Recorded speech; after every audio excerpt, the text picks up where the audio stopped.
Hello friends, आज हम लोग रीजनिंग का एक टॉपिक लाए हैं, ब्लड रिलेशन। ठीक है। जैसे फ्रेंड देखिए, रीजनिंग होता क्या है। रीजनिंग हम लोग क्या करते हैं, जैसे कि जिस चीज़ की जानकारी आपको प्रॉपर है, अगर उसका डाटा उलझा करके आपके सामने रख दें तो आपको उसको सुलझा देने की इंटेलिजेंसी है कि नहीं, इसीलिए हम लोग क्या करते हैं, रीजनिंग में ब्लड रिलेशन को सीखते हैं। ठीक है। पूरी रीजनिंग में नॉलेज कहीं नहीं है। रीजनिंग तो एक इंटेलिजेंसी टेस्ट है। जैसे मोबाइल में मेमोरी अलग चीज़ है और मोबाइल का प्रोसेसर अलग चीज़ है, वैसे ही हम लोगों के व्यक्तित्व का निर्माण होता है। उसमें नॉलेज एक पक्ष है और इंटेलिजेंसी दूसरा पक्ष है। हम ऐसा नहीं कहते हैं कि हम आपको पढ़ा के इंटेलिजेंट बनाते हैं। इंटेलिजेंट तो आप हो ही, पर आप अपने इंटेलिजेंसी का प्रॉपर टाइम में यूज़ करते हो कि नहीं, यही हम सिखाते हैं। किस टाइम में इंटेलिजेंसी के किस सेक्शन को यूज़ करना है, यही हम सिखाते हैं। तो आज हम लोग समझते हैं ब्लड रिलेशन को। देखिए, ब्लड रिलेशन में ना हम लोग को एक चीज़ हम यहाँ लिखे हैं, जैसे देखिए पीढ़ी, तो जनरेशन आपको समझना है और पीढ़ी के अनुसार आपको ये एरो बनाना आना चाहिए। देखिए, रिश्तों का मतलब समझ जाओगे तो उलझ जाओगे। बस ये एरो पे आपको फोकस करना है कि ये एरो को जिसने बनाना सीख लिया वो ब्लड रिलेशन समझ जाएंगे। जैसे देखिए, यहाँ पर क्या है, दादा दादी नाना नानी, ये दो जनरेशन ऊपर। फिर देखो पिता माँ चाचा चाची मामा मामे बुआ फुआ मौसी मौसा ससुर सास, ये एक जनरेशन ऊपर। यहाँ से आप खड़े हो तो इससे एक जनरेशन ऊपर, और दादा दादी क्या हुआ, ये दो जनरेशन ऊपर। अच्छा, आपके साथ में कौन कौन रहेंगे, ये सारे भाई बहन पति पत्नी चचेरा मुमेरा फुफेरा मौसेरा बहनोई साला भाभी ननद देवरानी जेठानी ननद सौतन समधी समधन, सारे लोग सेम जनरेशन में। ठीक है। आपसे एक पीढ़ी नीचे पुत्र पुत्री भतीजा भतीजी भांजा भांजी पुत्र वधू दामाद, ये लोग। और उससे दो जनरेशन नीचे पौत्र पौत्री पौत्र पौत्री नाती और नतनी। तो इस चीज़ को आपको समझना है। तो देखिए, हम लोग एक चीज़ समझते हैं कि हमको, देखो क्या बोले हमको, कि किस पे फोकस करना है फ्रेंड्स। आपको फ्रेंड्स फोकस करना है चित्र के ऊपर, मतलब एरो के ऊपर। जैसे देखिए, ए पिता है बी का, तो यहाँ बात आ गया पिता का, तो एक जनरेशन ऊपर, मतलब एक पीढ़ी ऊपर, तो एरो ऐसे बनेगा। ठीक है। दूसरा देखिए, डी भाई है के का, भाई आ गया सेम जनरेशन, या तो ऐसे बनेगा या फिर ऐसे बनेगा। ठीक है। थर्ड देखिए, के पुत्र है एन का, तो हम क्या बोले, के पुत्र है, पुत्र बात आ गया, मतलब एक जनरेशन नीचे, एक पीढ़ी एक जनरेशन नीचे। ठीक है। उसके बाद देखिए, पी दादा है क्यू का, तो बात आ गया दादा, मतलब दो जनरेशन ऊपर, ऐसे बनेगा एरो। ठीक है। फिर देखिए फ्रेंड्स, एम पौत्र है जे का, या फिर और जे पौत्र है, जे का पौत्र एम है, बात एक ही होता है। तो ये वाला कैसे बनेगा आपका, इस तरह से। तो देखिए, आपको एरो पे समझना है।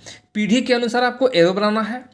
एरो के हेड पर उसको लिखना है जो है, और टेल में उसको लिखना है जिसका है, और बेस में आपको वो रिलेशन लिखना है जो रिलेशन को आप देख रहे हैं उसमें।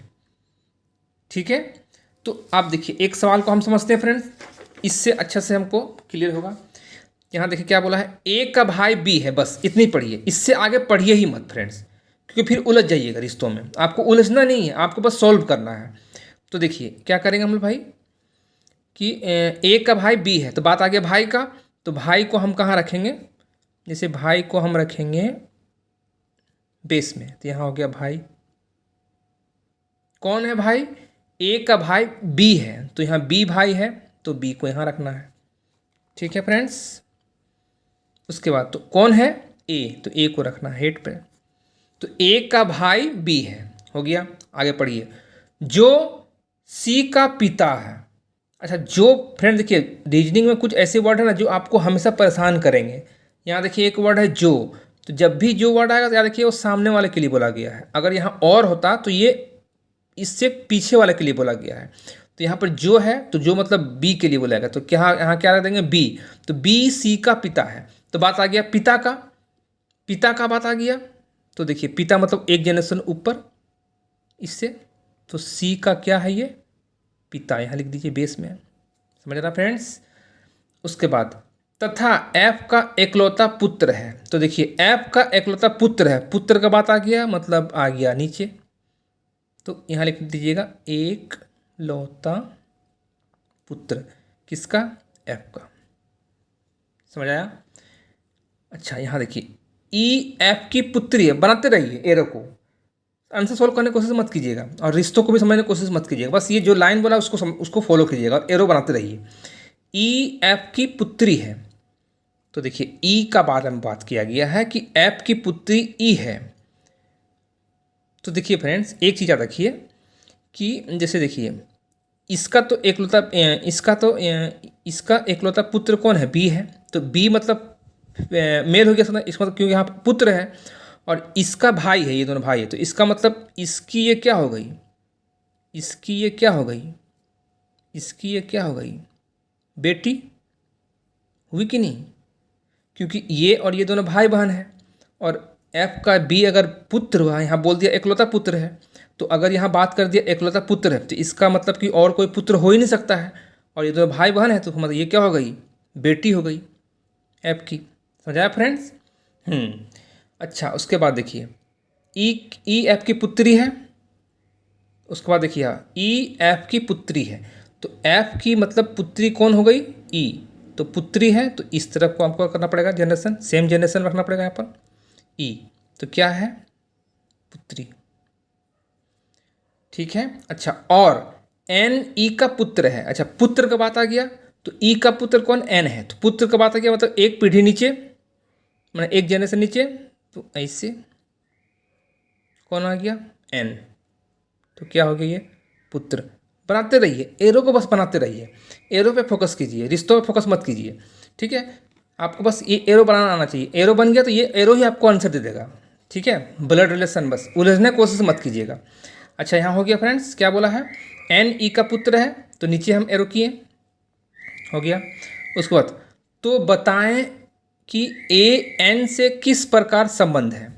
अच्छा एक चीज़ देखिए भाई, यहाँ पर ये और ये क्या है, ये बहन है, बेटी है, और ये उसका एकलौता पुत्र है, और देखिए इसका एक और कौन, पुत्री हुई, तो इसका मतलब कि ये और ये क्या होगी, बहन हुई कि नहीं, बोलिए बहन हुई कि नहीं। जैसे देखिए एफ का एकलौता पुत्र बी है और बी का और ए दोनों भाई बहन हैं, तो ये अगर पुत्र है तो ये उसको क्या हो गई, बेटी हो गई, और इसकी एक और बेटी ई है, तो ये और ये क्या हो गई, बहन हो गई कि नहीं, समझ आया फ्रेंड्स। किस तरह से देखिए कॉन्टेक्ट किए हम लोग। अच्छा अब यहाँ पूछा क्या है, ए एन से किस प्रकार संबंध है, देखिए ए एन से ए के बारे में पूछा गया है। देखिए सॉल्व करने में गलती मत कर दीजिएगा, कोई कोई क्या होता है कि बोल देगा कि एन ए से कैसे संबंधित, फिर वो अलग चीज़ हो जाएगा। यहाँ समझिए देखिए ए एन से कैसे संबंध है, तो देखिए ए मतलब क्या होगा, इसकी बेटी, ठीक है, और ये बहन है, और ये हो गई क्या, ये हो गई, इसका मतलब कि ये हो गई इसकी, जब ई का एन पुत्र है तो ये हो गई माँ, हो गई कि नहीं, मतलब कि अगर ई का पुत्र एन है तो ई तो हो गई माँ, फीमेल, ठीक है, क्योंकि ये और ये दोनों बहन है आपस में, और ये इसका जनरेशन क्या बोलिए, पुत्री, मतलब कि ये फीमेल है, ठीक है, और ये बेटी है, मतलब ये दोनों बहन है।